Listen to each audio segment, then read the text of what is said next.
Hello and welcome to the Her Hoops Stats podcast. The WNBA season is about to start, which means we're in WNBA training camp, which means we have to make roster predictions. I guess that's what it means, kind of. I'm Gabe Ibrahim. That's Richard Cohen. Richard, do we need to make roster predictions, or is this just something that we want to do?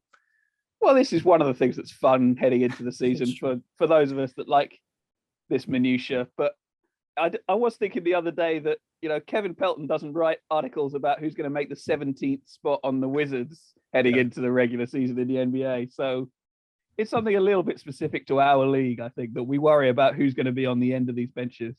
Well, and I think actually there's some spots, though, that are available for people that are going to play. And like people have played from making a training camp spot. And obviously we know injuries are a big part of it. So yeah, I'm with you. I was thinking about that the other day. I was like, what if we wrote an article about all of the NBA training camps and then no one would ever read it? But I think people are going to listen to this because of this unique to our league. And if you like the WNBA, make sure you're subscribed to our YouTube channel, onto whatever podcast feed or whatever. Our Twitter names are going to pop up now. You can also find our work at Her Hoop Stats on Twitter. Yes, it's down there below Richard. And could you describe what your background is, just so people have a place of where you are in the world? Oh, the background is a basketball court in East London that is, as far as I know, still a perfectly usable basketball court, but also a work of art to a certain extent. It's beautiful. No, I see nice basketball courts all the time, and I've never ever seen one in real life. Never seen a designed basketball court. I don't know why. I don't know if people in Virginia are just lame. Actually, there's none in Miami either. Regardless, you would think there'd be some in Miami. There'd be like Art Deco courts sort of peppered around or something like that. But yeah, okay. I guess we just don't do the public art in that way. Also, like it would get hot and rainy, and it's probably not worth it. Yeah, but I've never seen one. I was in Arizona the other weekend. I didn't see one either. But we're here to talk about roster predictions. Let's do some roster predictions. So you had your article about what roster spots are available, who's kind of in, describing their each team situations. There's been a bunch of players cut since then, as often happens. I think it happened like the minute it came out, there was like a bunch of cuts. Do you want to talk about any of them in particular? I mean, Dungy. Yeah. No one was cut that I predicted to actually make a roster. So I haven't got anything wrong yet as far as what was done. Yeah, probably the most noticeable one of the cuts that have been made in the last few days was Chelsea Dungy, who we were kind of expecting, given the numbers in Dallas and the season that she had last year where she barely played, and then going overseas and barely playing for Galatasaray and barely playing for Sydney. So it wasn't a surprise, but the fact that she was the number 5 pick last year, you don't normally expect someone drafted that high to get cut, but we'd already lost the number 4 pick from last year's draft. So yeah, it's last year's class isn't looking great, but yeah, Dallas just didn't have the numbers to keep her with all those picks they've had. They've run out of spots to hold on to people on the end of their bench that they sort of might hope develop in future years. So she's gone. Yeah, and I think she also just doesn't bring anything that Dallas super needs, even if they were going to try to keep her as a prospect. I think someone could pick her up. Obviously, I'm a big fan as a Arkansas file, as a lover of Arkansas, everything Arkansas. We picked Suey, but I saw it coming. So it's not that shocking. I think the timing is a little shocking on these things. Do you think like the element of timing is just like, do you want to get a chance, or do you think they ask? Like, I don't know. I haven't heard anything about this situation. Neither have I on this one, but I assume it varies quite a lot, that sort of sometimes players will want to get out a little early because then they have a chance to go somewhere else. I mean, at this point in training camp, most teams aren't bringing in anyone extra to see for the next week because their own numbers are working out. You have to keep cutting someone every time someone else arrives from overseas. So I would imagine it was probably just a usual procedural cut. It was a little surprising. They've still got, I think, 4 more cuts to make in Dallas. So the fact that she didn't even last until the end of those was a bit surprising, that they've got other people you will expect to be gone and they're just training camp invites and she didn't even last beyond them. Yeah, no, I thought that was weird. And then there was a bunch of other cuts. I mean, Jalen Agnew was a little surprising in Atlanta, considering that she has some experience rather than the players. And like you said, same sort of deal. Like there's some players that we thought would get cut in front of her. Paris Key's gone in New York. Jordan Lewis was draft pick. Now she's gone in Connecticut. So bunch of cuts. It's not fun. It's not fun for a lot of these players to come in, give everything you got, and hope you get a dream that just doesn't pan out. But we'll probably see a lot of them in Europe. So if you're into European basketball, which obviously Richard is probably more in, a little bit. Bobby Mummery is our real European guy. Despite him he lives in the States, right? He's in the States. I'm in London. Yeah, but we have the internet these days. You can focus on whatever the hell you want. Well, let's focus on one of these teams. We'll start with Minnesota, a team that you talk about a lot. They are, the normal suspects are on our list of locks here. Laisha Clarendon, Ariel Powers, Kayla McBride, Angel McCoughtry, Demir Stantis, Sylvia Fowles, Nalia Chanwa. Most of those players have, 6 of them have guaranteed money. We also have Nafisa Collier on there because she has to be on there, but she's not going to play for at least a large chunk of the season because she's pregnant. Congratulations to her. Does complicate things to a pretty big degree for Minnesota. So could you just explain what's kind of happening with the Lynx? Well, the first thing to explain that people sometimes don't understand is that you can't suspend someone who's pregnant. Mm-hmm. You can move them to the pregnancy list, which would open up a roster spot, but her salary would still count on the salary cap. And as Minnesota are so close to the cap with 11 players anyway, there's no point to them doing that because they'd have no salary space to fill the roster spot that would open up. So essentially, Collier counts, which then means they're running out of places to keep people you would expect them to want to keep, basically, which is why Minnesota gets interesting in that, as I talked about, I have 1, 2, 3, 4, 5, 6, 7, 8, 9. Yeah, 9 locks on my list. Some people will argue with me about Crystal Dangerfield, that I have her on my locks, that she isn't necessarily an absolute definite. But yeah, I have 9, including Dangerfield, which then means you have 2 spots left. And you haven't yet included Carlton, Davis, Shepherd, Banham. That's probably the end of the list, I would think. But I mean, they've got Yvonne Turner there, who's offered reasonably useful WNBA minutes in the not distant history. I doubt she'll make the 11, but I think I've seen reports in the last few days that she could be one of their potential players to bring back on a hardship, which this roster could easily end up needing fairly quickly, given that Collier's out and they've got other people who frequently get injured. Yeah, McBride not? She did not play in the preseason game against Washington. Is she still in Europe? She's at Fenerbahce, so yeah, she'll miss the start of the season. So yeah, if with her out and Collier out, they will immediately actually be able to get a hardship player because they'll be down to 9. Which always makes things more complicated because it's hard to say like, okay, they're not gonna make the initial roster because this person's gone, but then they could make the initial roster and not be on the roster as we think of it, even in future years or even in like a few months. So that does complicate things. We'll try to get into all of it, but inevitably we will forget that someone's like in Europe or something. But yeah, this is super interesting because I think so. Davis was their first round pick last year. Yeah. As you've mentioned, they need post players. So Jess Shepard has an inside track. And then Bridget Carleton, to me, was one of their best players last year. And frankly, they need, in my opinion, they need another wing, another 2 guard behind Powers and McBride in whatever way they want to structure their roster. They need her. So to me, it's like they have 3 players that you want to keep. And that's not including Rachel Banham, who was a big player for them as well. So which way? Oh, I should mention though. So after locks, I did some of this math. So cap space after locks, $138,333, which should be enough to fit any 2 variations of these players. From what I remember, I would have to do the maths right here, but they they have a slight issue in the they can't keep Carlton and Banham or Carlton and Turner because they're all on veteran salaries. Right. But if we assume that Banham and Turner are probably going to get cut, then they can keep anybody out of the other players we talked about, I think.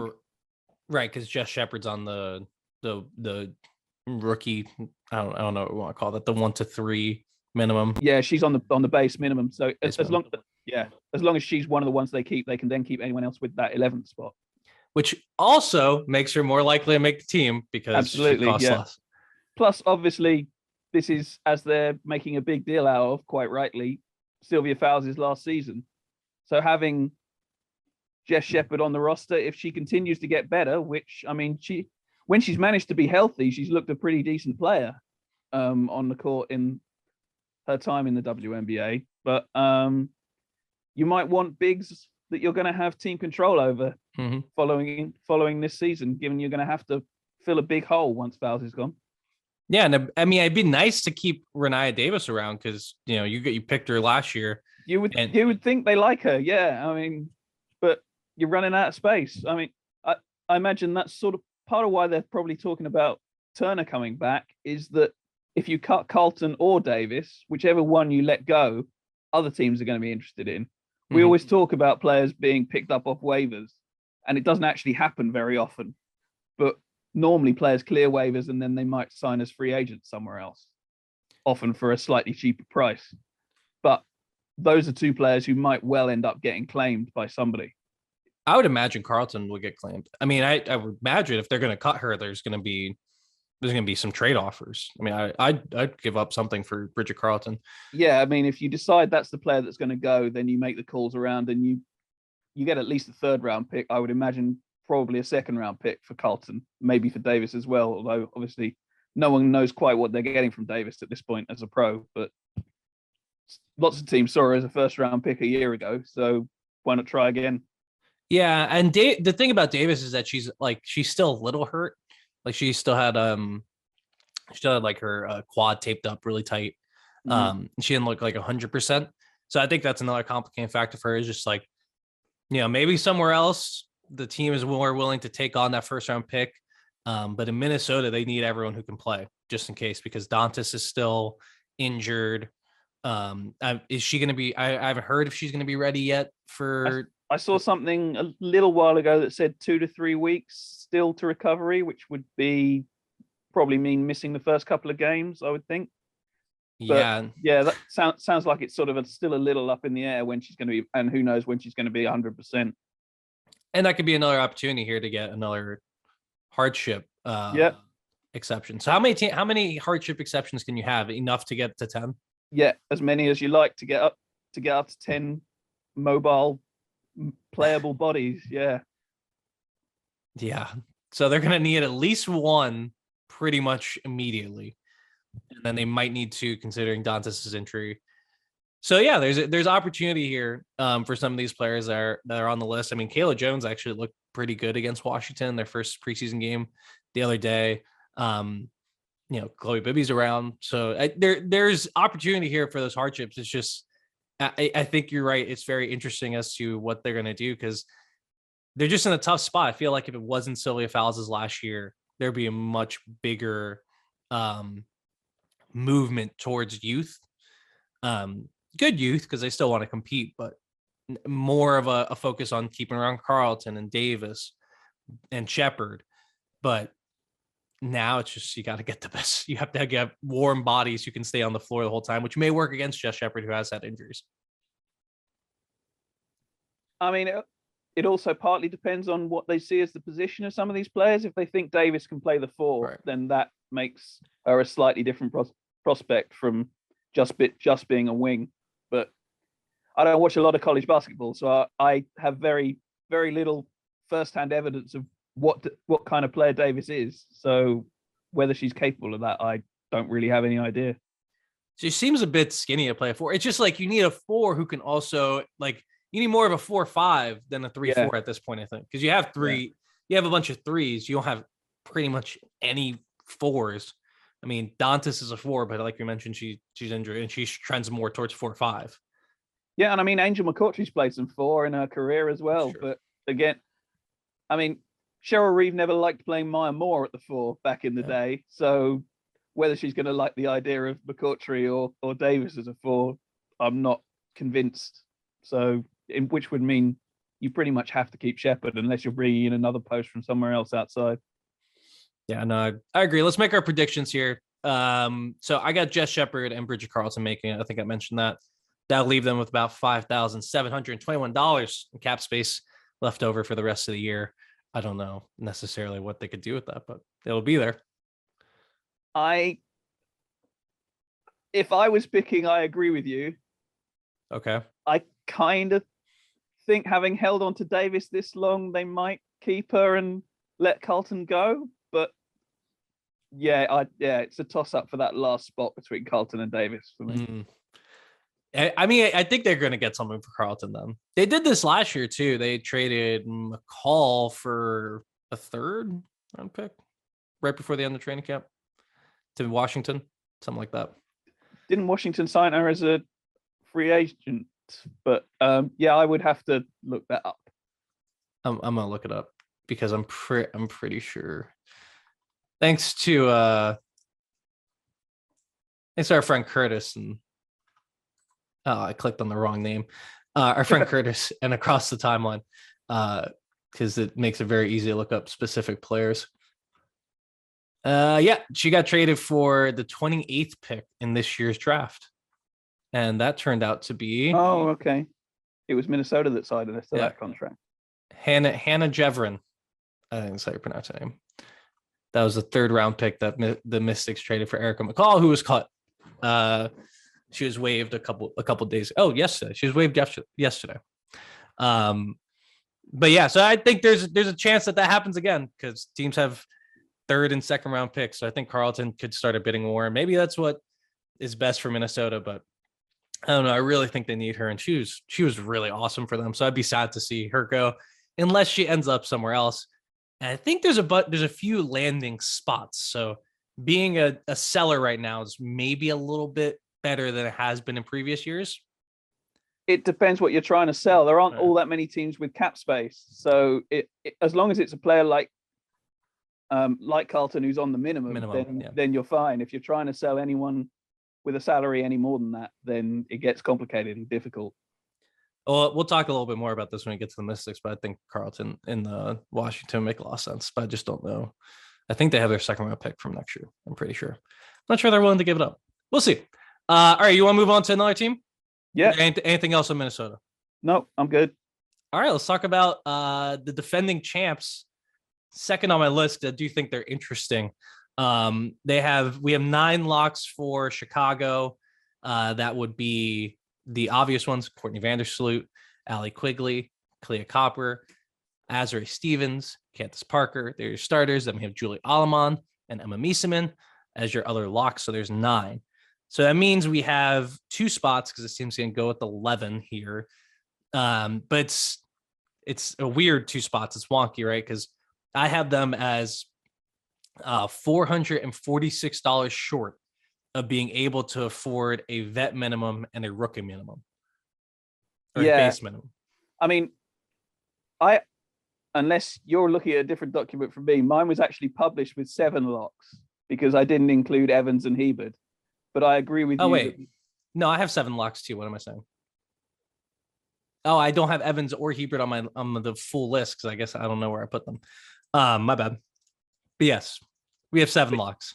But yes, you get to 9 if you include Evans and Hebert, and then you get to the maths that you were just talking about, which yes means they cannot keep in either of those last 2 spots anyone on a veteran minimum salary, which basically means Kayla Davis or Imani McGee-Stafford.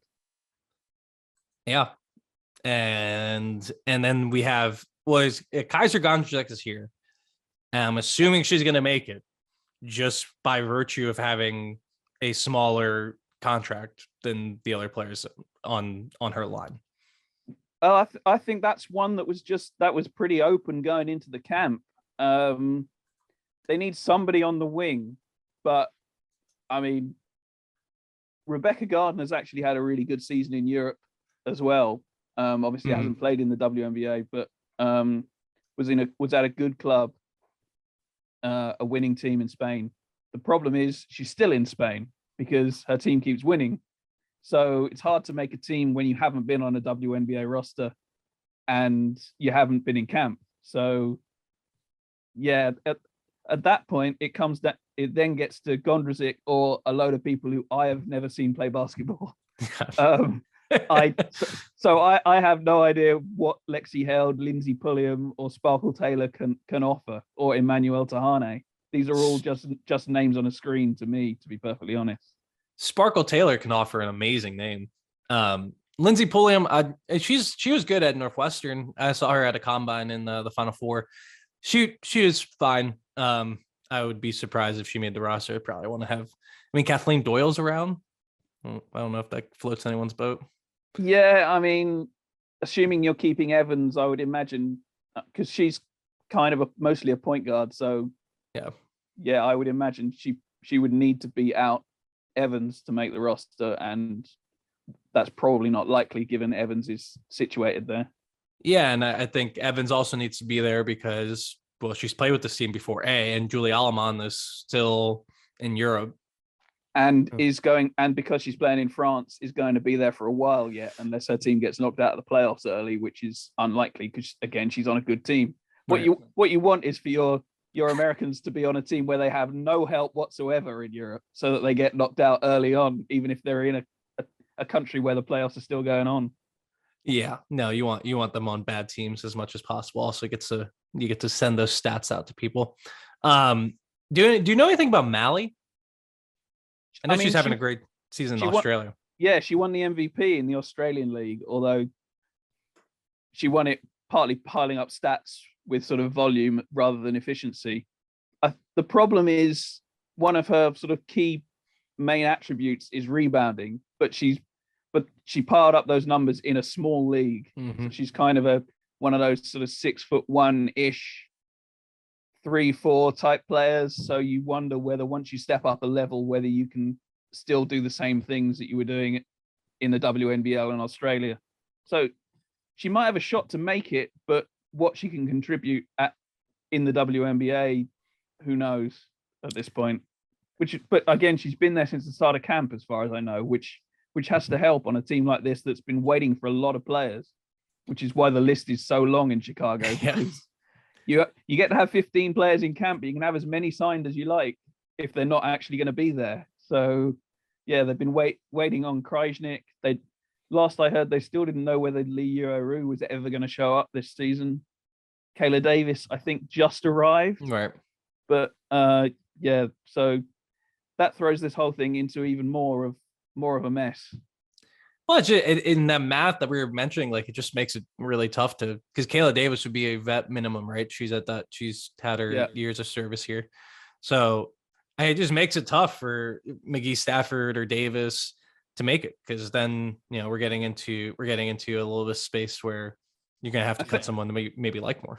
I think what you're doing in their case is you're trying to make enough of an impression that they start working on the maths to bring you back a couple of weeks into the season. Because like you said, they're very close to being able to include a veteran minimum. And these things get prorated by the day. Right. So once you get slightly into the season, they become that slight small amount cheaper. Someone you cut, you have to wait 10 days to be able to re-sign when you go into the season. So they would have to wait till the 10th day of the season if they cut them just before the start. But it's perfectly possible for one of them at least. And again, because they're so close to going under the 10 players, someone could easily be coming back on a hardship again as well. Right. And well, with Alamond, if she's not there in the beginning, that gets them to 10 immediately, and you need one injury or one absence among everyone else. Yeah. Could you go over the proration thing a little bit more though? I know I'm in a group chat with you and Jacob, so I hear about the proration a lot. It's a lot of the season for us here at Stats. But just like explain, do you know the dollar amount per day yet for this year? I mean, yeah, I've got a table that breaks the whole thing down, so that simplifies it all. But basically there are 101 days in this regular season because they like to make things complicated for us. If it was one day shorter, the maths would be massively easier. But so basically each minimum salary gets 101th cheaper every single day because it gets cut down. So you only need slightly less cap space to be able to sign the same player if you wait an extra day. So if they're $446, like you said, from being able to fit one of these players in, then they have to wait like 2 days. Great. This is the type of stuff. And, it just takes up an inordinate amount of our time. Again, as we mentioned at the top, for like the player who's going to just sit on the bench and then likely get cut at the mid-season cut down date. Go ahead. Sorry.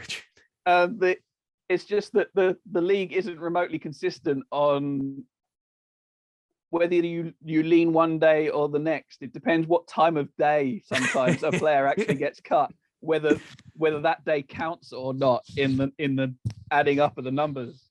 So then you need to find out what the league is actually counting, because being told they've been waived on Tuesday doesn't necessarily tell you exactly how much they were signed for, because you need to know whether that means they counted as being cut on the Tuesday or the Wednesday or even the Monday. So, and the thing is, it also like it snowballs the rest of the season. Like if you spend X amount of dollars on the second day of the season, it affects how much you have at the end. I'm not jealous of like that part of the GM job. That is, absolutely, yeah. I feel like a lot of GMs have punted on that in the past, but I think it's becoming like as thanks to your coverage and the things we do here at Her Hoop Stats, which you should be subscribed for. It's $20 a year. Come on, guys. We know a lot more, but I feel like at times past, it's just like, we'll figure that out. Doesn't matter. Yeah, I in their cases, I would hope they have extra people in their office where they say, "You understand this? Tell me what we can do and what's legal." And yeah, I mean, obviously WNBA staffs are a lot smaller than you get in the NBA, so they may not have that many people, but there's probably someone with some accounting experience, or at least someone who's been there long enough to be able to understand this stuff, who isn't necessarily the GM themselves. Yeah. In the legal world, we call that person a Quasimodo, because you stick them in the basement with a bunch of documents and they just figure out what is supposed to happen. We are like 27 minutes into this podcast. We have done exactly 2 teams. We should move on. Yeah. We have done 2 teams. All right. Do you want to pick a team? Where do you want to go next? Why don't we do a nice, easy one? Atlanta are the one team who are down to 12 players since I published my article, and they cut extras. So for now they're done. The roster they have fits under the salary cap, although not by all that much, amazingly enough, for a team that are rebuilding as obviously as they are. And yeah, they can keep the 12 that they've got if they want. Yeah, I don't know if they want to. I mean, sorry. Here's what we got going on. We have Erica Wheeler. We have I have 7 locks. I believe you have 7 locks as well. Yeah. Yeah, I think we 2 that are very much close to locks: Erica Wheeler, Ari McDonald, Tiffany Hayes, Brian Howard, Nia Coffey, Monique Billings, Cheyenne Parker, and then our 2 probables are Naz Hillman and Kia Vaughn. I would imagine we could put those very close to locks. And there's 3 players here, like you mentioned, the roster is full: Christy Wallace, Maya Caldwell, and Megan Walker. I know a little bit about Wallace and Caldwell from college, but they've been out for a year, right? A year or 2 now. Walker's obviously been up and down. Wallace was certainly injured. I know less about Caldwell. Yeah. Yeah. So I think Caldwell was in I forget where she played in Europe. It's also on her tapes. It looks good. It's just like, for a team that's rebuilding as much as they are, you would think they want to go and take some flyers on players like maybe, I don't know, the Chelsea Dungy, just to throw a name out there, or wait until someone gets cut to bring into camp. But do you think, I guess let's just do a prediction here. So we have the 9 players that we think are going to make it. Do you think they get creative, or do they just take those 3 players that I have on the bubble onto their roster? I mean, I wouldn't be surprised if the 12 that are there are the opening day roster, and then they start with a little bit of churning that we always see over sort of the coming weeks. But yeah, this is definitely one of the teams that other teams will be calling to say, do you have interest in this player that I'm probably going to cut, but Yeah. what might you offer me to make sure you get them? Yeah, and exactly which player they'd cut to make that kind of move, who knows? I mean, the other interesting part about that roster is that they also have that Kia Vaughan contract, which is non-guaranteed. So even if they wanted to take on someone who is a bit more expensive, this is one of the teams that could still create the cap space to do it.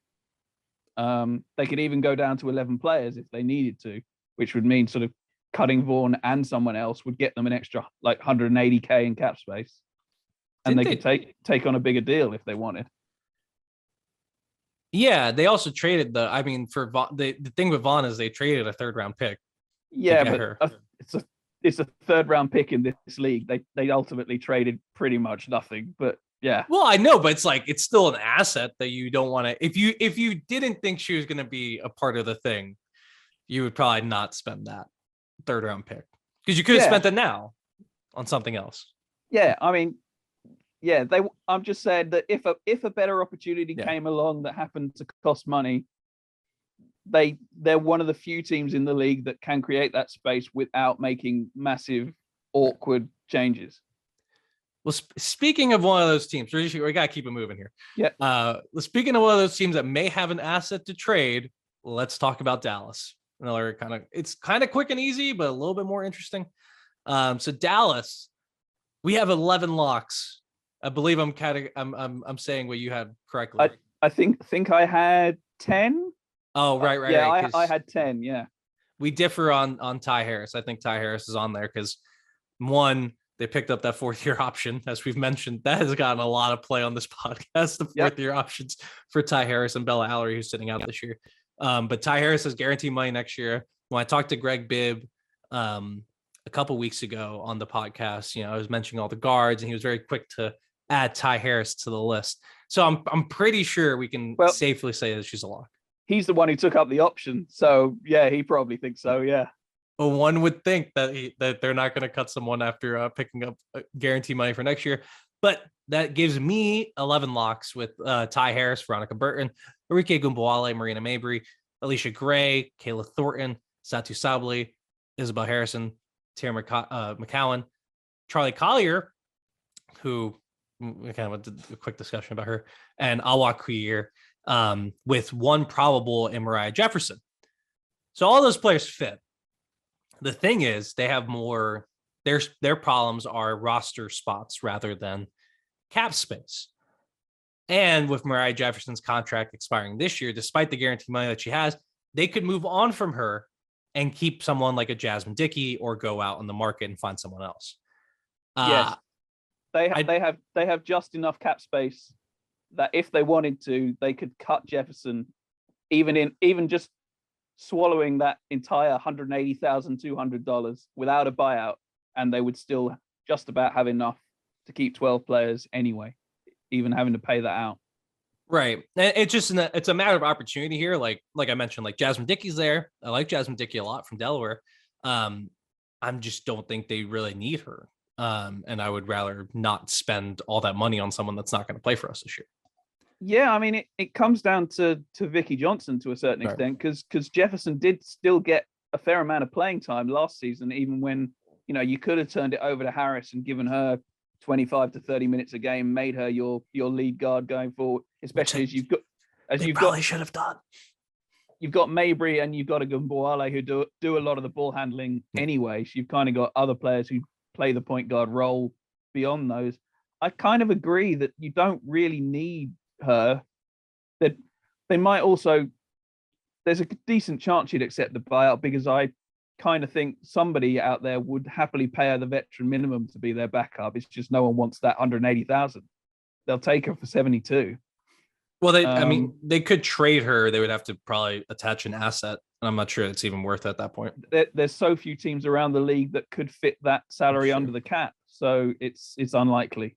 But one of them is Atlanta. Atlanta could make it work, right? If not, if they really wanted to, but I doubt it's worth it to them for that, and unless, like you say, there was a big asset attached, and I'm not sure Dallas has the assets left to attach anymore unless they get a bit creative. Well, and they don't care, right? Because like you mentioned, they could just eat the entire salary without a buyout, regardless. Yeah, it's not really necessary.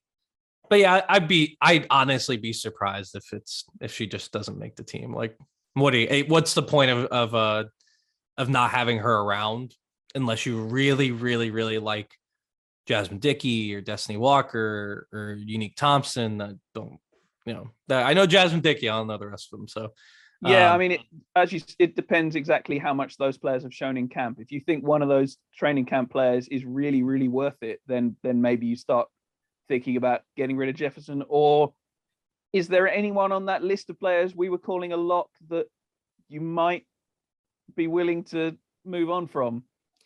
If Charlie Collier wasn't the number one pick, like literally any other pick, I think she might be on the chopping block, because she was not good last year and was not playing by the end of the year.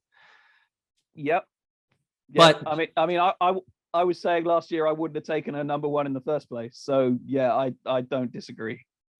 Well, it's like, even if you if they took Couillere in front of her at 1, I think there's a good chance that Charlie Collier is not on this roster. But I mean, I guess they're going to invest some more money, because they even traded for a center that does a lot of the things that you would want Charlie Collier to eventually do. Yeah, you've moved an extra player in front of them during the offseason, adding McCown, and a player who's probably going to get paid in the next offseason as well, which then means you're even more attached. So yeah. So I don't know. I wouldn't be that shocked if Collier's not there. I would be surprised, though. I think they're just going to roll with it this year. It's not like they're really a champ. Well, they're definitely not a championship contender. They're not like a contender for a bye, or there's no buys this year. What are we going to say now? A top 4 seed? Yeah, I guess that. It's going to be interesting to see how much teams care about their seeding, or whether they think, well, we'll get in and then we'll beat whoever's in front of us. Yeah, I don't know how I feel yet about the. I mean, obviously it makes a lot more sense, but now it did kind of have it in my head, like, okay, you get the bye and then you get the double bye. It made the whole thinking of the regular season a lot easier. But we'll manage, I suppose, with the new playoff structure. So I made my prediction. Do you think the same? Jefferson on final roster? I think that's the most likely option. Yeah, without being inside the camp and knowing how much they love the training camp players that are still there. Yeah, I think most likely is they just keep Jefferson, and then it becomes interesting once we actually get into the games. Who starts? Who actually plays among those point guards? They've just spent the number 7 pick on one. They've obviously got some investment in Harris. Who's going to get the minutes? Yeah, and we saw last year getting the minutes was difficult in Dallas, and kind of rotational in that they had no clue at any given moment which one it was going to be. But yeah, and it'll be interesting. I hope Burton gets a lot more run, because they're gonna have to figure out if she's the one to put next to Ogunbowale long term. So I hope she gets more run. All right, where else do you want to go? Let's pick a new team here. Keep it rolling. I mean, I always write these things in alphabetical order, so why don't we stay at the top of the list and go to Connecticut? Who are also kind of complicated with the maths yet again. Yes, less fun than Chicago being $446 short of being able to keep everyone that they may want. It is interesting, although it's become less interesting to me the more I thought about it. So they can keep 3? Yeah, they can only keep 2 of Dejanay Carrington, Nia Cloud, and Kyla Charles. I had Natisha Heidemann on that list, but Natisha Heidemann is engaged to the starting point guard. So yes, if you didn't think she was a lock just because of her play, which to her credit, great. She's been good enough in the last couple of years that I think she's pretty much a lock anyway, just to be on the roster as the backup point. I think she'd probably been starting alongside Thomas if they hadn't added Courtney Williams in the offseason. So yeah, Heidemann would be there anyway. But yes, the personal situation probably helps even more. There and there's a couple personal. Well, there's one more. Like Stephanie Jones is on this list, and I'm not sure she would be on my bubble if she was not the sister of Brianna Jones. She's not on my bubble anyway. I don't think, but yeah, I'm just putting it on there because like this team obviously loves their personal connections to one another. It's a big part of their franchise, and they've been very successful. So, I mean, hey, maybe it's working out. But yeah, so I have 7 locks. I believe you had 7 locks. Same here. Yep. Which are it's very obvious: Jasmine Thomas, Letitia Heidemann, Courtney Williams, DeWanna Bonner, Alyssa Thomas, Jonquil Jones, and Brianna Jones. Although the rotation in the front court is going to be very interesting to see how they manage all of that. And it's going to be a weird, I think it's going to be a little bit weirder this year with Courtney Williams. It's the first time they've actually had everyone healthy and had to worry about, finding minutes for everybody, because the last couple of years, there's always been someone out that therefore sort of opened up the space. Well, and the ball too, like there's, DeWanna Bonner and Courtney Williams, there's only one ball to go around.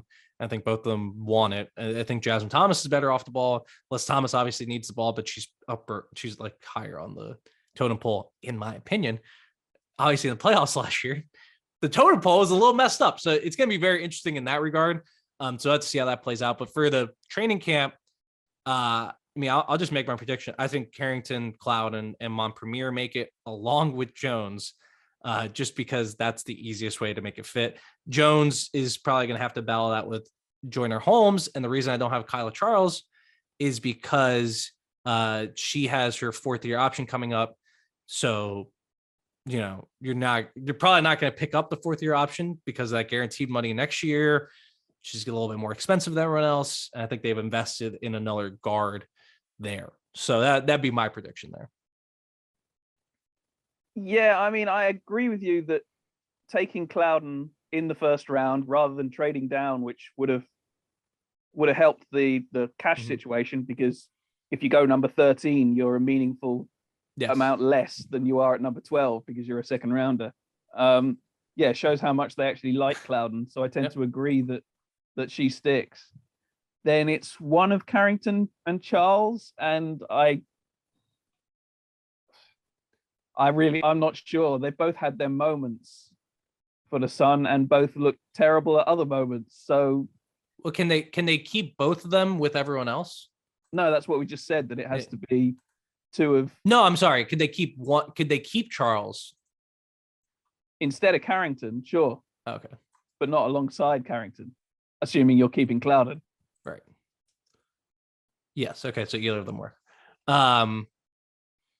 So it just comes down to Charles or Carrington. I don't know. That extra year of team control has to play a factor, right? Or doesn't? I don't know. I don't know how much it matters to people at this point. I mean, maybe. The downside of that is that they also cost slightly more than the minimum. So if you were trying to save money on the absolute fringes, then you don't want someone on that rookie scale because they're slightly more expensive than they are if you sign someone off the street.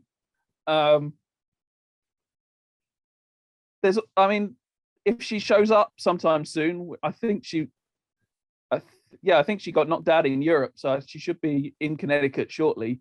Yvonne Anderson has had a great couple of years, both for club team in Europe and for the Serbian national team. Again, she's another fairly small guard, though, and you wonder how many of these players it's worth piling up on each other, even though Bonner gives you a little extra insurance in the post because she could play the 4 if you need her to, if someone got injured.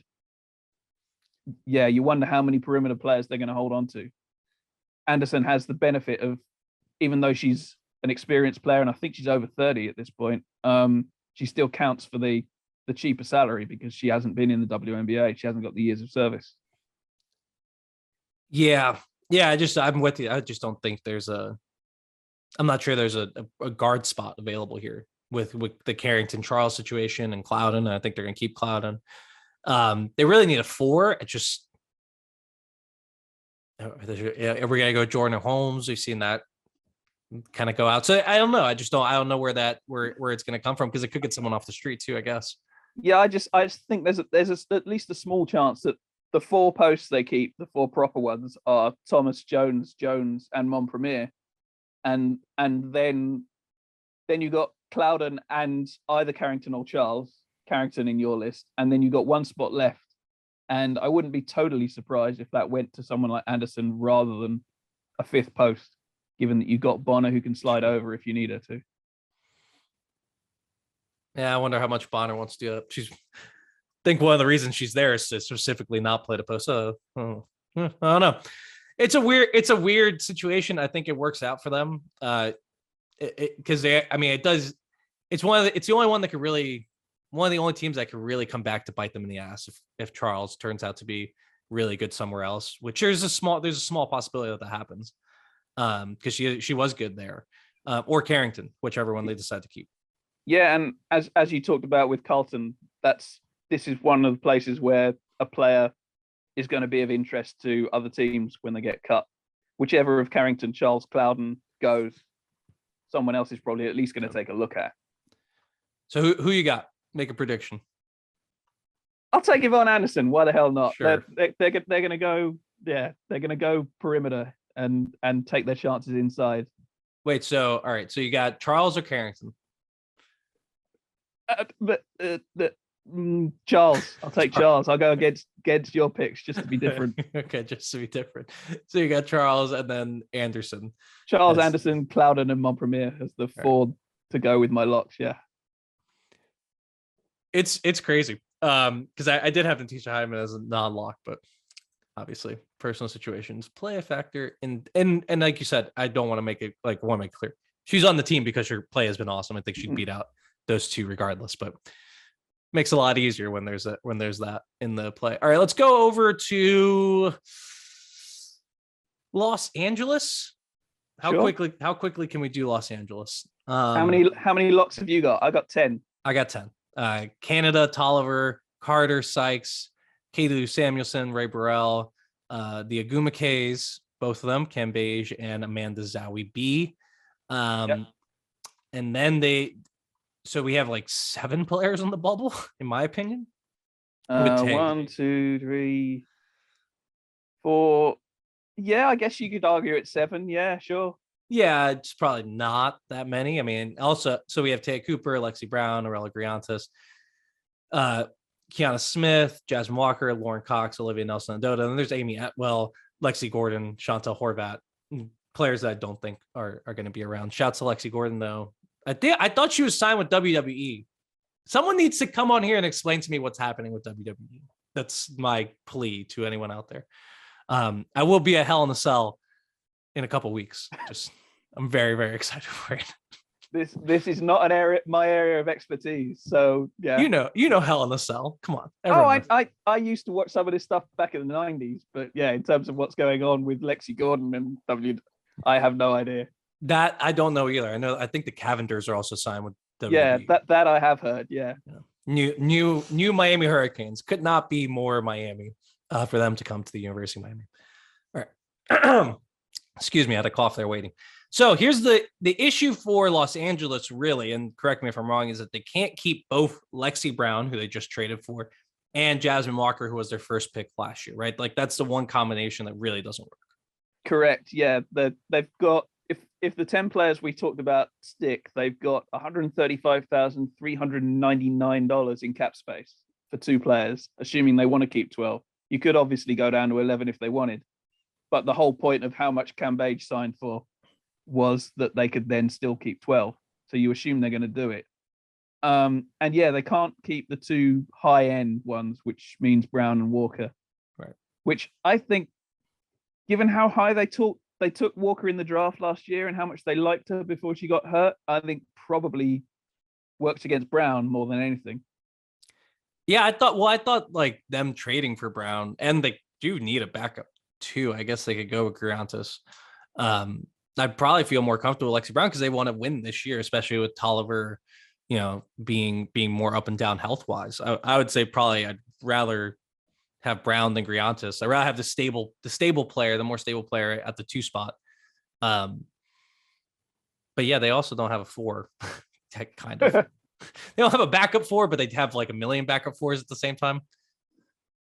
Well, I mean, I think they think Walker's a 4, so yeah, right. And yeah, I mean, there seemed to be some debate about that even before she got the knee injury last year, whether she was a 4, whether she was a 3, and so on.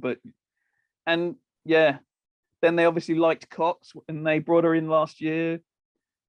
Nelson Adoda has her fans as well and had a good game in preseason. That yeah, it's awkward here, definitely. Well, it depends too. Like, do they want to play Chennai at the 4? I don't think so, but they could. And how healthy is Chinea Gwumike? We've barely seen her play in recent years because of various injuries. We have no idea whether she's healthy now and how healthy she'll stay through the grind of a WNBA season. So, well, luckily, no one else on this roster has any injury concerns, so I'm sure they'll be fine.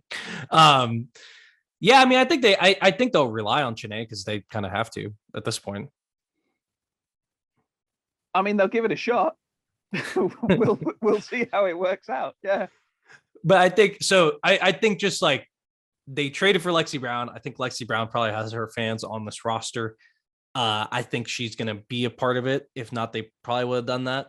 I'm guessing. I don't know. But I think Jasmine Walker at this point is just like a sunk cost. Like if they want to keep her around because they use that first round pick on her, which is not a terrible idea, but it's just like they're trying for a championship right now, as they have made clear by trading their first round picks over and over again. So my prediction here is Lexi Brown makes it and Lauren Cox sneaks onto the roster with that base minimum salary because they need someone who could hypothetically play the 4, and she knows the system and she could just kind of fit right in. Sorry to Olivia Nelson-Ododa, who I am a fan of, but I don't see why they would need her skill set on this roster, and Taya Cooper as well. Sorry. And Griantis and Smith, both of them. I like all those players. There's not that many spots, man. Yeah, I mean, if you're making me pick, I am making you pick. I'm going against yours. I think they'll keep Walker, cut Cox, cut Nelson-Ododa, and then assuming Burrell and Samuelson's had her injuries overseas as well. Yeah. Assuming they're healthy, I think they keep Cooper. Okay. Obviously, Garantes would be an alternative if you want more of a wing rather than yet another little ball handling guard. But yeah, I think Cooper's shown enough in recent years for the Sparks that they probably like her and would like to keep her.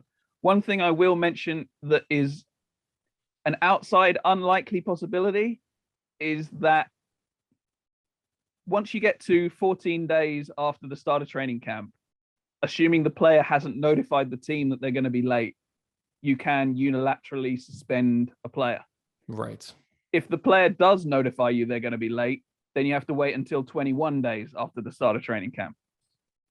So in theory, if Zoe B and her agent haven't bothered to do that, which would be surprising, this coming Sunday, they could suspend Zoe B, which would take her salary off the salary cap, and they'd be able to keep someone else.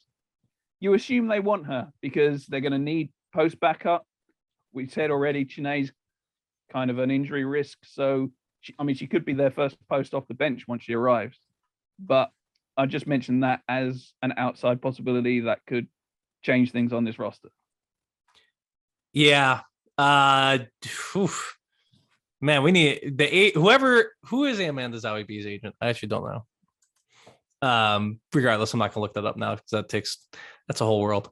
But yeah, I think they're Amanda Zoe B's agent's on top of it. I had to guess. It's not going to be a Anthony Carter situation. Do you remember that at all? Vaguely, yeah. The agent forgot to file the paperwork, so he lost out on quite a lot of money. Yeah. Well, it enabled the Heat to trade for Shaq. Was the Anthony Carter's agent forgot to file the opt-in paperwork, which. And the brown paper bag full of cash in the corner of the agent's office was kept quiet. It seems so. Or Pat Riley just threatened his family. The Godfather making moves. All right, let's go. We're at 53 minutes. We're gonna blow past an hour. And we're getting into libel territory as well. We meant none of that. We need to make clear. Yeah. yeah. I mean, I think there's a lawsuit about it, so it's in the past. It's fine. That's my lawyerly advice. It's fine. Don't worry about it. I learned that in law school. Las Vegas, Indiana, Washington. Oh, good Lord, there's a lot of teams left. New York, Phoenix, and Seattle are left on our list. Any of those titillate your interest here? Why don't we go to Washington at the bottom of the list? Washington. Let's do it. Let's just do it. All right. Washington, 10 locks for me. I don't remember necessarily what you had. I think 10 locks as well. No, I only had 3, 4, 5, 7. Oh, because I have, all right. Yeah. So my 10 locks, I've included a few of them. Like, because you included my maybes basically. Yeah. Yes, because there was cuts. So I'm assuming we've cut down to the main team here. Natasha Cloud, Rhea Machida, Ariel Atkins, Alicia Clark, Shatori Walker-Kimbrough, Elena Deladon, Mai Shines Allen, Tiana Hawkins, Elizabeth Williams, Shakira Austin. You do not have Hawkins or Kimbrough on the list, and Machida as well were not on your locks. Yeah, but those are the 3 that I would add and did add in the article. Right. Machida especially helps because she's on the lower minimum, so that solves the numbers issue for them, that they can't keep just veteran salaries in those extra spots. But yeah, Machida being cheap helps also out. We need to talk about Rui Machida more because she's like a superstar. Like I did not realize how famous she was in Japan. I was talking to Kareem Copeland of the Washington Post about this. Like he has gotten that like thousands of Japanese followers just by mentioning Rui Machida. I think she has a spot like almost guaranteed. I don't think she would have came here without that spot. And she's good as well. She's really good. I mean, for anyone who watched the Olympics, she was the best point guard at the Olympics. It wasn't Chelsea Gray. It wasn't Sue Bird. The standout point guard on the Olympic women's basketball tournament was Rui Machida. The only drawback to her is she's not much of a shooter. And we've seen in WNBA history that it can be difficult to play a guard spot in this league if you can't shoot, because teams will scheme against that and they'll sit off you and things can get difficult. And obviously, we've seen countless times over the years that it's just very hard to come to a new country, a new league. I don't know whether she speaks much English, but that does not. But that can complicate things a lot as well. So yeah, it's just hard. People who have been great basketball players, and we've seen lots of evidence of that in other countries, sometimes struggle when they come to the US, regardless of how good they are. Yeah. So we'll see. I'm really looking forward to seeing her play, but we'll see. So I got to see her play in the preseason, which no one else did because it's not televised at all. She was awesome, man. She was so much fun. I mean, you could clearly tell that like the length, like she'd only been there for 2 days and she can't really speak to her teammates / cannot speak to her teammates at all. Yeah. So there was some passes that was just like, she just threw some over the back of her head and, you know, was throwing some wild ones that I think if she could say to her teammates, are you drinking a 2-liter of Diet Coke? Yeah. Nice. Is it a straight bottle? Yes. I can't see it because of the because yes, it is. Nice. Sorry. Sorry. She's super duper fast. Like there's one point, I think in the end of the third quarter, maybe like she ran the full length of the court in like 1.8 seconds, and all the mystics were talking about it. So I don't know. I think there's potential for her to be good. I'd be surprised if she's really, really impactful just because of the language barrier, because she's super small. She's very undersized. And like you mentioned, the shooting, but I think she's going to be super duper fun and we're going to have some awesome highlights, and she's going to throw some terrible assists. I mean, terrible turnovers, but who cares? It's fun. Yeah. It's kind of like the way that we love Johannes and are hoping that she shows up to play for New York as well. Yeah. There's a lot of flair there, a lot of excitement, and especially if you're not a fan of the team and therefore don't care if one of the passes ends up in the fourth row, then wildly entertaining to watch. Yeah, so that's going to be a lot of fun. And because they got so much other length among their perimeter players, she can play with any of them potentially. So yeah, it's going to be interesting to see what Mike can do with her. No, it's gonna be really fascinating and fun. And she's not quite Maureen Johannes, and like Johannes will just throw like passes from the stratosphere, like things that humans can't think of. It's not quite that, but she does throw some really cool stuff, and I'm excited to see it. And Elena Delle Donne looked really good in the first preseason game. It is the first preseason game. And then pulled out of their next preseason game, which she was supposed to travel to and play in, which, yeah. Well, that one got, the one in New York? Yeah. That one got canceled. Aren't they still doing some kind of scrimmage? Or, anyway, yeah. I thought it was an intra squad. I saw a tweet from somebody that she was originally scheduled to travel to it, and then they decided she wasn't going to. Yeah. That just worried me a little, because that's the bit that's going to be telling. It isn't whether you can play well in one game, it's whether you can play well and then recover and still play in the next game. Because I mean, she came back and played 3 games last time round, and everyone said, yep, she's fine, she's just working her way back, easing her way in, and then she was gone again. And yeah, well, I think she just like doesn't want to travel, so it's like, am I gonna travel? Possible, yeah, she may be absolutely fine. Yeah, I mean, I don't think she's definitely not absolutely fine, just to be clear. Like, she's not 100%. She was moving a little slower.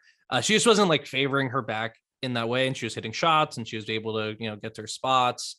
I think the travel is going to be a big issue for her, because I guess it locks up. I don't know. It's a very scary injury, as we've seen, but she's at least healthy enough to play in the preseason, which is a far cry from what we thought. So I think they have about $76,000 after their locks. So keep anyone you like, but yeah.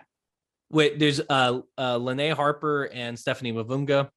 And Katie Benson is still there as well. So, yep.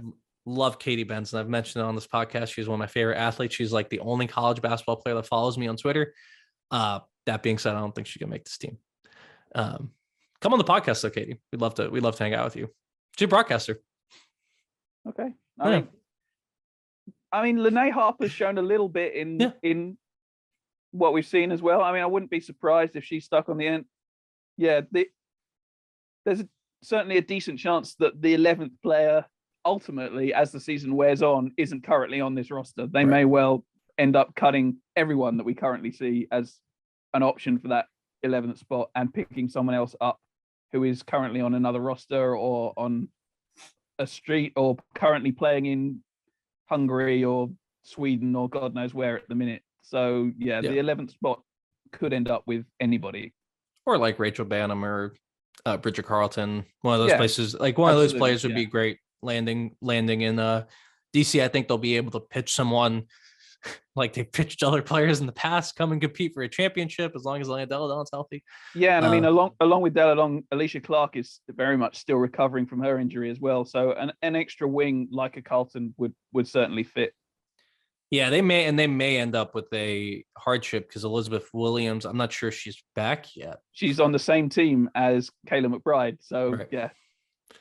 Didn't that team, I thought that team like is now disillusioned with each other because there's a whole, that's probably a different podcast. Someone could fill us in about the whole food poisoning situation. There was a lot of controversy there, but everyone stayed. Everyone's still under contract, and they can't even play everyone if they're international players. Right. Bria Hartley and Zoe B have just been sat in the stands watching their last few games because there's a limit to the number of international players they can actually put on the court.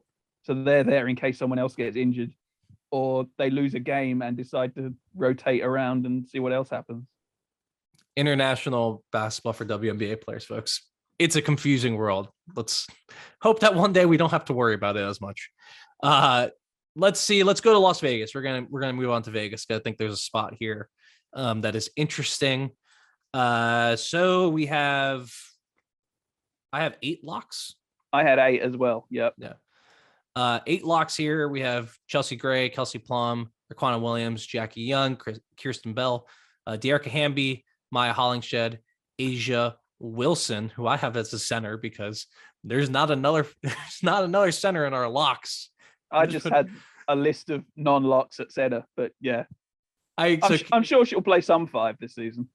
I think she's going to play. I mean, that would be a really, really interesting question. That's the first interesting question for Becky Hammon is like, can we just roll with Asia at the 5 at this point? I think they should.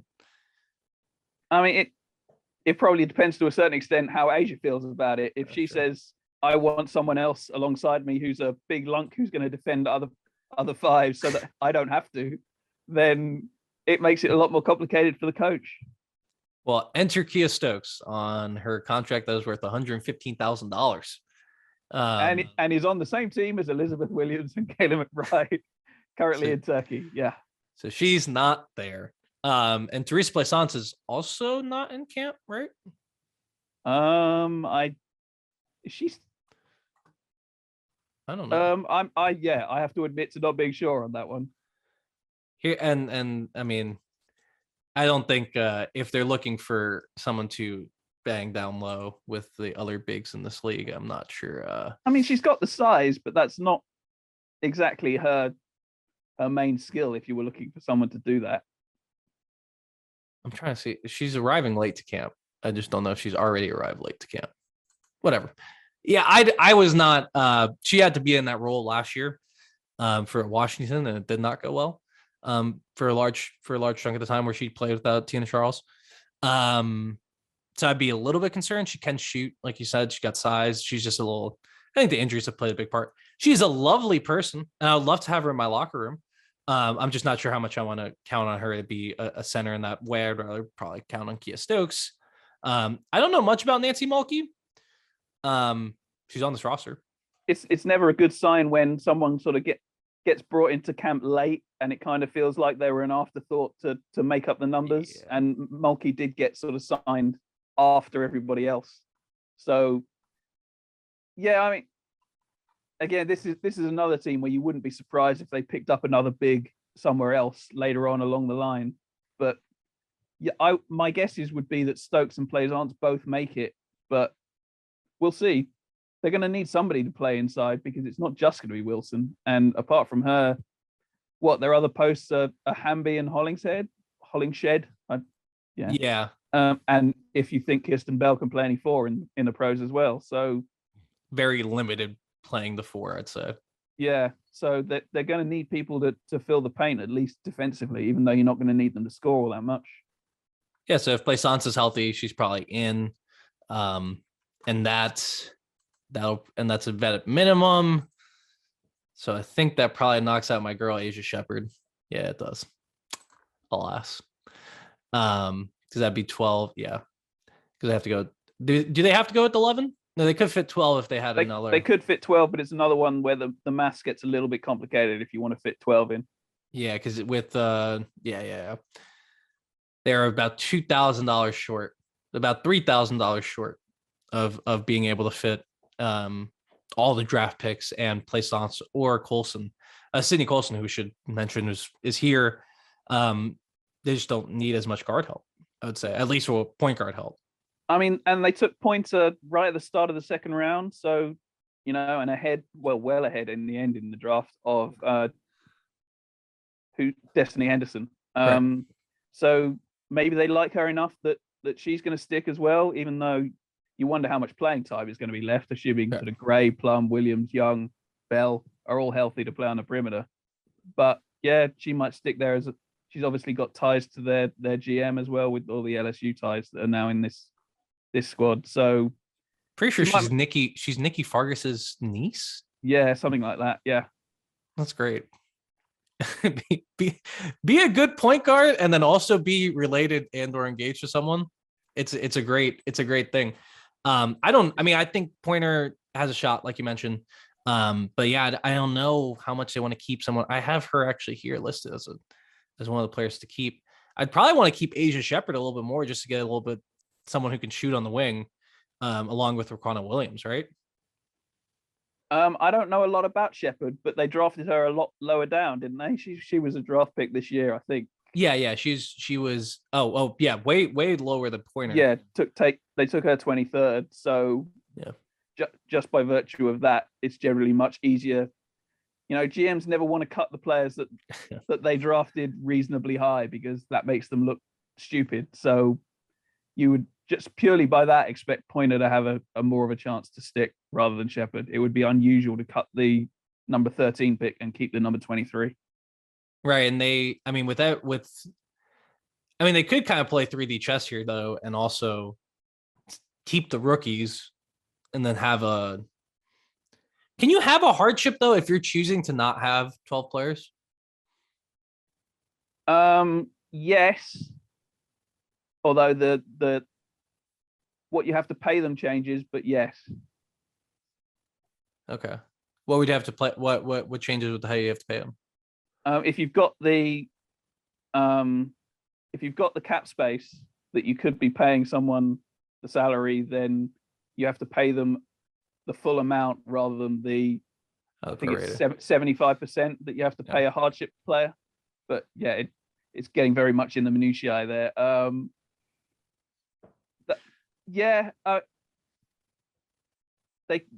Vegas have done this before as well, in that they sometimes go with 11 when they don't need to. Obviously, the front office has had a lot of turnover there, so whether their thinking is still the same process that it used to be, I'm not sure. I'm not. Last time I checked, Bill Laimbeer wasn't actually listed in their front office directory of personnel, so I don't know whether he's technically still employed by them or not. I'm guessing he's around, hanging out. I wonder if he lives in Vegas now. Bill Laimbeer in Vegas, I can imagine he just stayed there whether he needed to or not. That's what I was gonna say. Lovely place to play golf. Lots of great golf, and actually, there is a lot of great golf in Vegas. I'm pretty sure. I don't know golf. I think Bill Laimbeer does. I remember seeing a clip of him golfing, which is hilarious. I'd love to see that. But yeah, let's make a prediction here. I feel like we missed the predictions in the last couple. I got Stokes in, Plaisance in, Shepherd out, Pointer in. Same here. Yeah. But that only gets us to 11, I think, doesn't it? Yeah, 1, 2, but 3, 4, 5, 6, 7, 8. Yeah, that gets us to 11, and then maybe that's it for now, or maybe they're one of the teams that's shopping around in players that have been cut by other teams for their 12th as well. Yeah, if there's a center out there, they may want to go elsewhere. But I mean, with Stokes, it'll depend when Stokes shows up.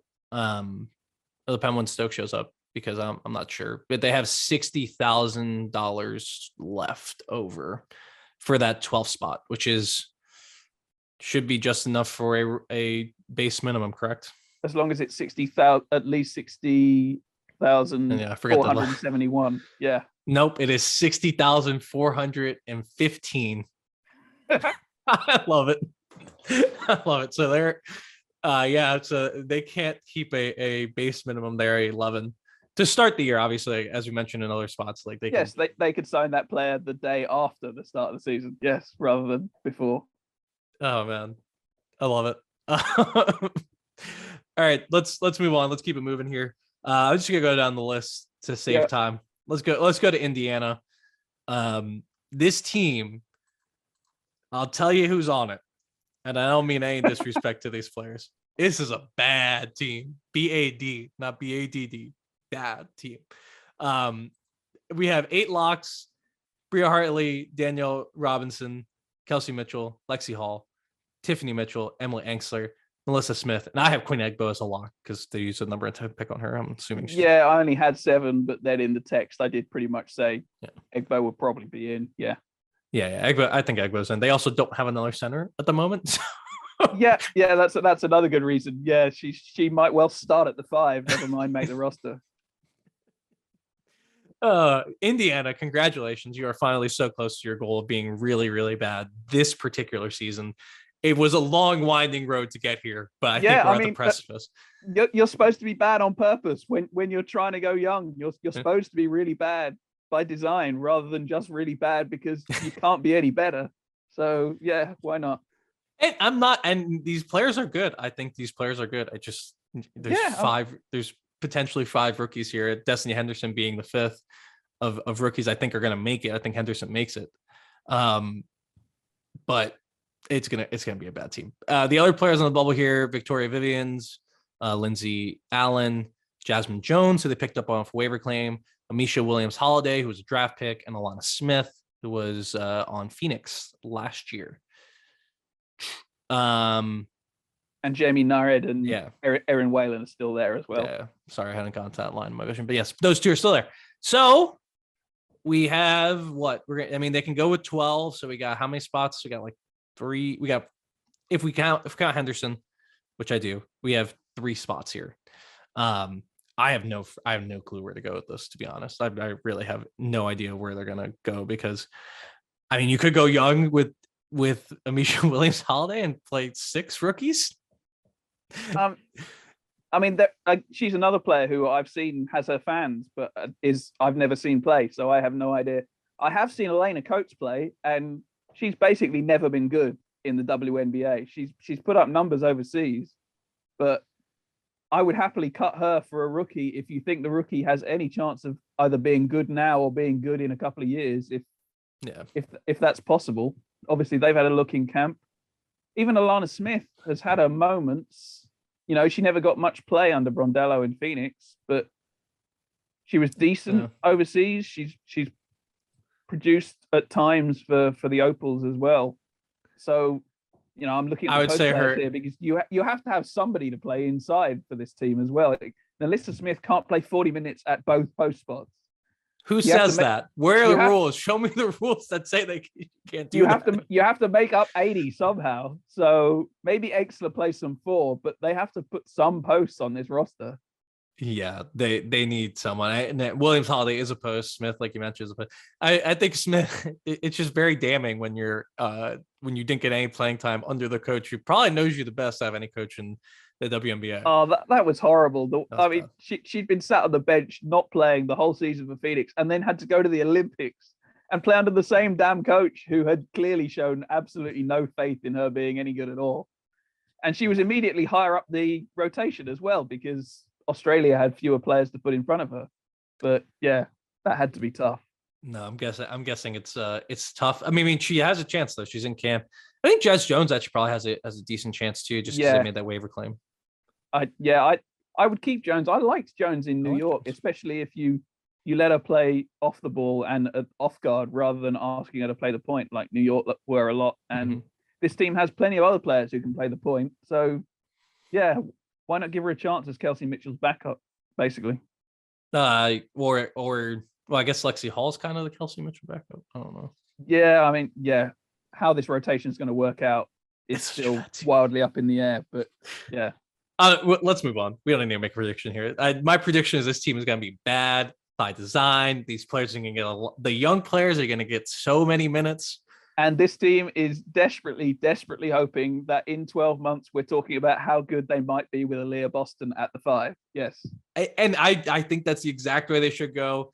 You know, hey, the past is in the past. It's worked out to the point that they can be awful this year and have a lot of development. I'm not saying, again, I'm not saying all these players are bad. I'm just saying lots of young teams are fun. And as I talked about going into the draft on Twitter, Exler was the exact right kind of player to take for this team. You want someone who is going to work their backside off, regardless of how good, bad, or indifferent the team is.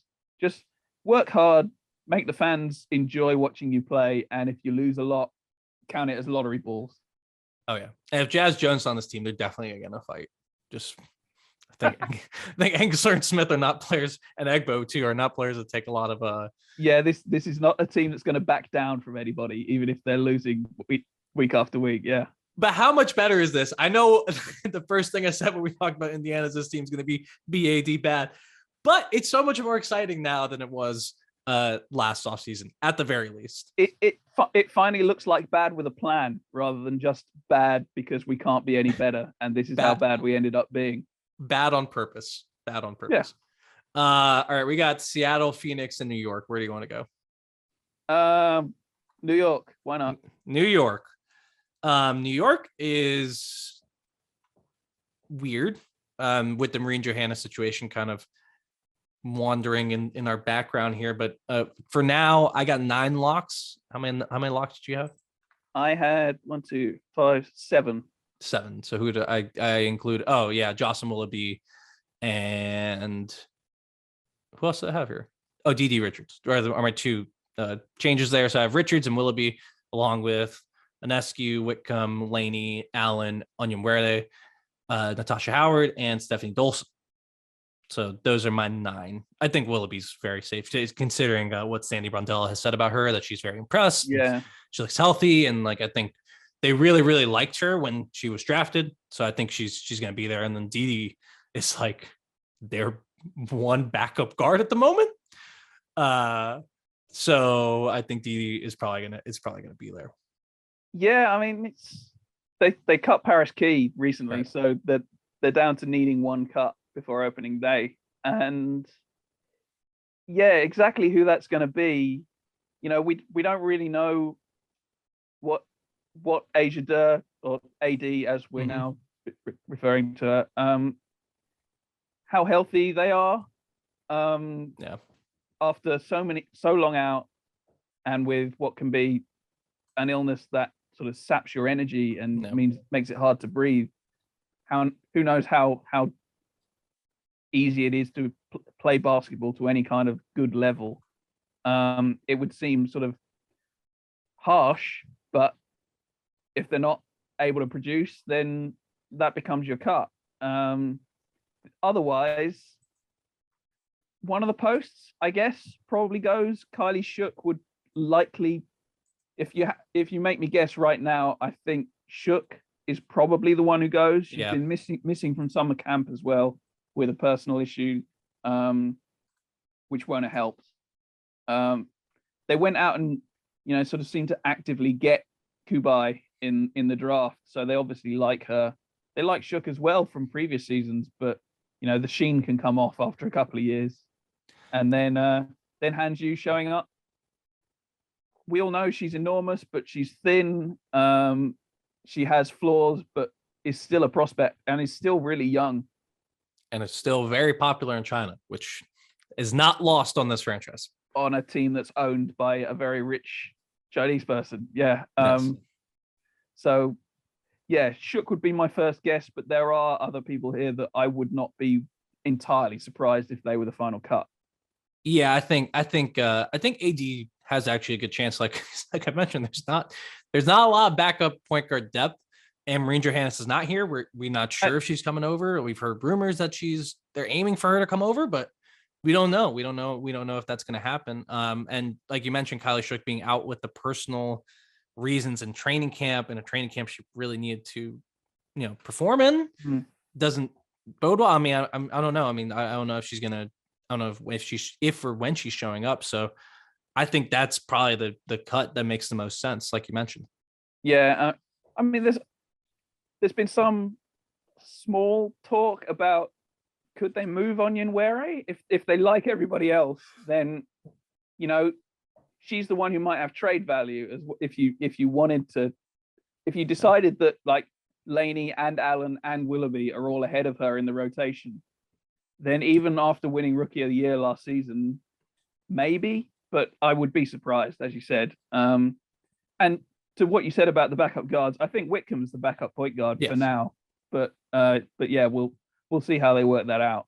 And then when Johannes, assuming she's coming, if she comes, then you have to make another cut like a month into the season. But at least then they'll have the evidence from that month to help offer some information as to who to get rid of for that space to open up. And we forgot to talk about with Vegas, they're talking about Ileana Rupert showing up as well. Totally forgot about that.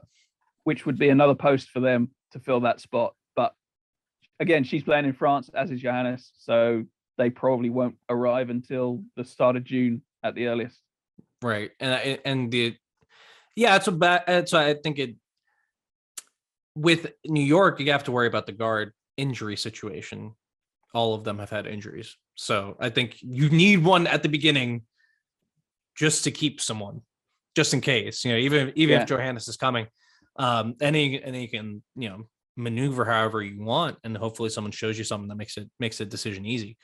But yeah, I totally forgot about Repair. That's probably their answer for now, in terms of the center and the rest of the season. Yeah, I mean, easy to forget about because she's not actually under contract yet. She still has never signed her rookie scale contract. So we'll have to sign that once she arrives. But that means she's not actually listed anywhere yet because she's not signed to them officially. So does the clock run on her contract, or not until she signs it? No. Oh wow! So they still have the full 4-year rookie scale. Yeah, this would be the first year of it. Yeah.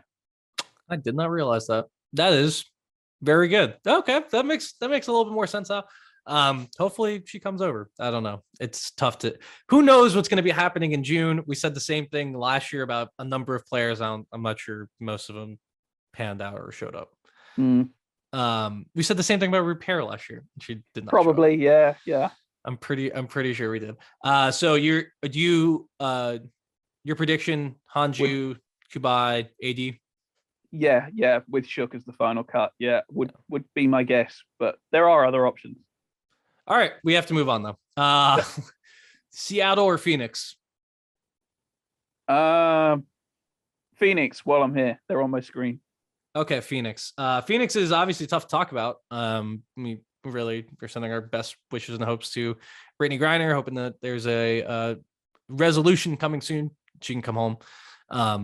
That I think we can kind of.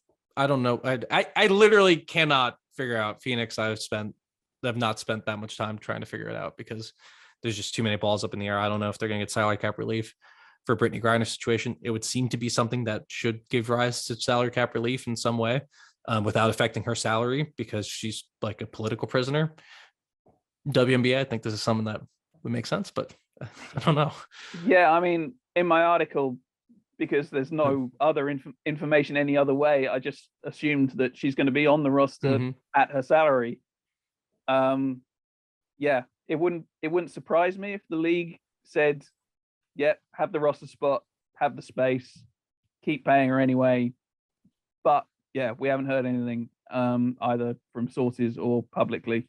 So for now, counting her as there. And in that case, they can only fit 11, but they will immediately be hardship eligible because Kia Nurse is still hurt and Griner obviously isn't available. So they'd be down 9 right off the bat.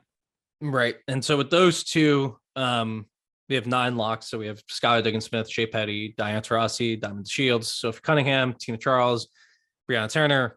Heck of a list of names. So we're going to have, like you mentioned, I don't even know how many spots are we like going to project them as having? Because if we include everyone you just said, because I didn't have Petty and Cunningham as locks, but I think it's reasonable to add them on. Yeah, then you've got two left because that would be 9.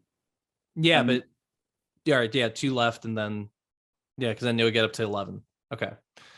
I don't know, man. I mean, Maya Dotson's around. I like Maya Dotson. She has a great body. She played at Notre Dame. She's very raw. I don't think she can come in and play. Emma Cannon's here. Emma Cannon's a WNBA player. Played pretty well at times in the last couple of years. Wouldn't be surprised if she made it. Christina Nigwe, a player who has played in WNBA. Not That's a nice way to put it. Yeah. Not quite to the level of an Emma Cannon, which is tough. And then you have a bunch of players here that I really don't know much about besides Leona Odom, who was cut from New York or trade. No, she got cut. She got cut in New York. And then Kiana Williams, Stanford's point guard. I don't know. Do you want to make, do you have a prediction here? I don't know what to do with this. They can fit 2 vet minimums just for the record if they want to. It's awkward. I would probably keep one of the vet posts. I mean, I would go Cannon. Anigwe got a lot more minutes in the preseason game that they played last night, which doesn't always mean anything. I would keep Cannon over Anigwe, but it depends whether they want someone to play more of a pure 5, which Anigwe is bigger than Cannon, but Cannon has produced better at WNBA level. I wouldn't be at all surprised to see them keep one and bring the other one back as the hardship player that they'll get immediately. And then one of the perimeter players, we've seen Taurasi say nice things about Thomas in the last few days, but as we've seen over the years, that often means absolutely nothing and the player gets cut the following day.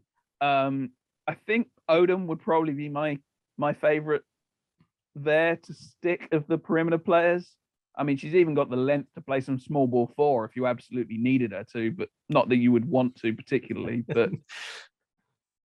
okay, that makes sense. So we'll go with Cannon and Odom. But I wouldn't be surprised. I wouldn't be surprised if it's just Nigwe and Cannon and they bring back someone else down the road. I don't know. Phoenix is awkward. It's going to be awkward talking about And, Phoenix all season.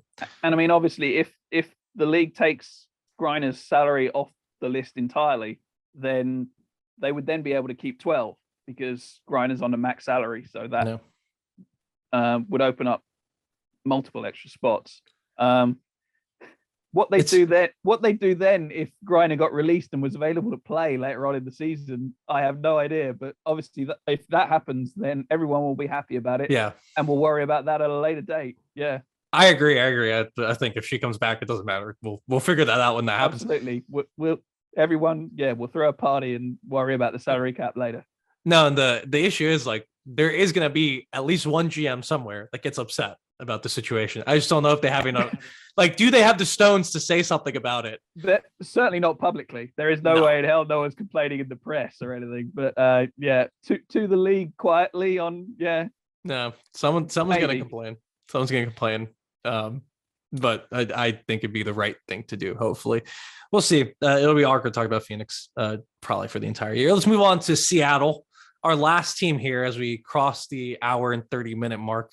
Thanks for hanging out with us if you're still here. If this is like day 4 of you listening to this, don't worry. You probably have like another couple days until the season starts. Let's talk about Seattle. I have 8 locks. I think I had 7, but with you can argue there's 10 to be honest, but yeah, I had 7 in bold in my article. I accidentally have Evina Westbrook up here instead of Epiphany Prince. I saw an E name. My bad. That's not what I want to do. So yeah, I'm gonna put Epiphany Prince in the lock category. Just for the record. Okay. So we got Sue Bird, Brianne January, Jewel Lloyd, Epiphany Prince. That's your backcourt. Gabby Williams, Brianna Stewart, Mercedes Russell, Ezzie Magdegor. Those are your 1, 2, 3, 4, 5, 6, 7, 8 locks. 8 locks.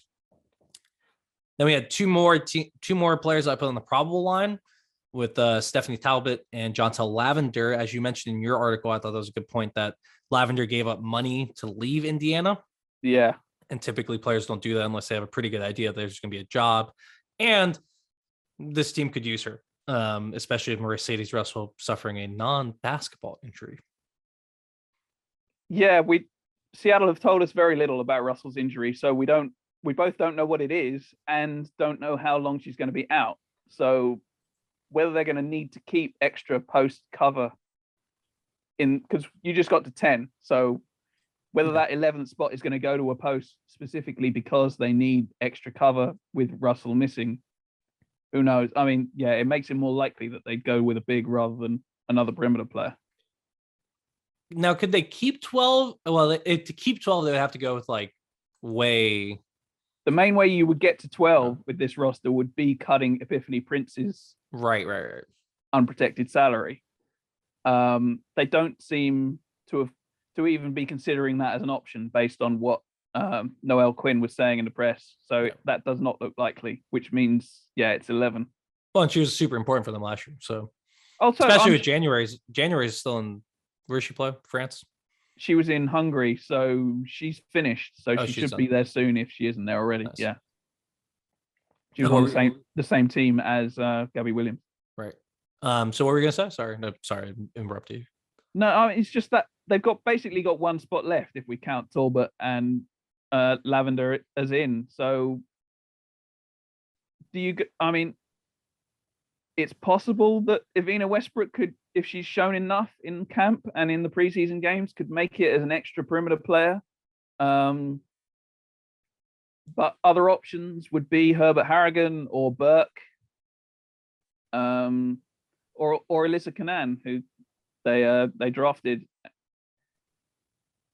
Yeah.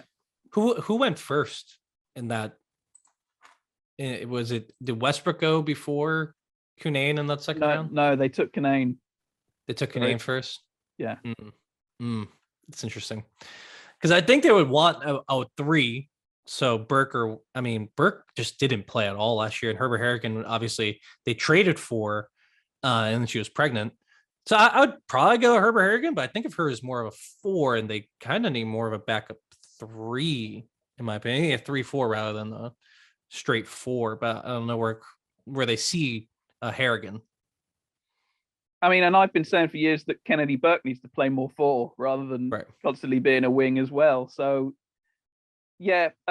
And obviously, Gabby Williams has played plenty of 4 in her time in the league as well. So they do kind of have cover from Williams, and if they kept Burke, from her playing down as well, if necessary. Without knowing exactly how injured Russell is, we don't know whether they desperately need an extra post with that final spot.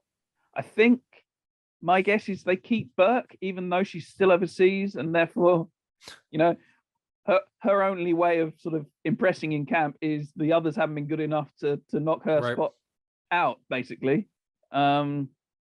Herbert Harrigan didn't play much in their preseason game either. So, yeah, I think Burke would be my guess for that 11th spot, because I didn't think Kanan was great in college in terms of pro prospects. And yeah, so maybe.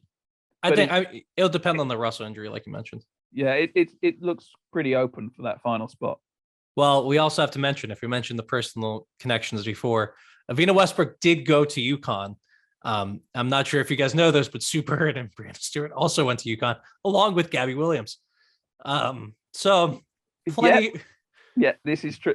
Brianna Stewart's the big name there, in that she is under a 1-year contract. If she likes Avina Westbrook, if she likes her because she went to UConn, or if she just likes her because she's nice, then you keep her, because Brianna might be slightly more likely to sign with you again next year. I'm going to go with Westbrook because I said she would be a first round pick. I was think Kanan was going to be a first round pick, though. I guess people saw more in the first round than I did. But yeah, I'll go with Westbrook there for that final spot. Do you want to make a pick? Let's make a final pithy selection. I'll take Burke, but okay. Yeah, it's open. Yeah, I just think Burke not being there. Yeah, I guess I don't know. I don't know what's going to happen with that last spot. It'll be an interesting camp, and not being there without being in camp for some of these is just like, I don't know. We'll guess.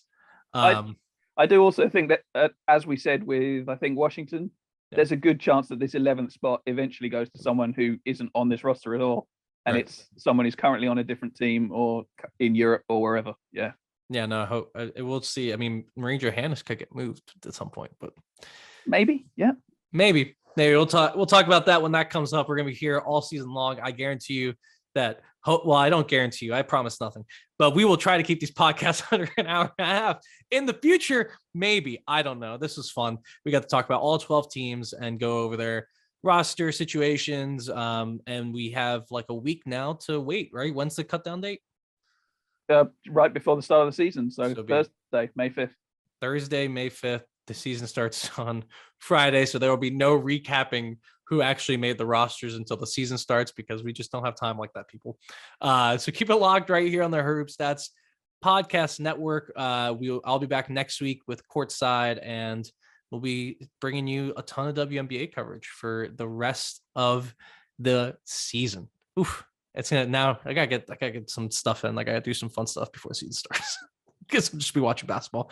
All right. Thanks for joining us. Thanks to Richard for coming, and we will talk to you soon.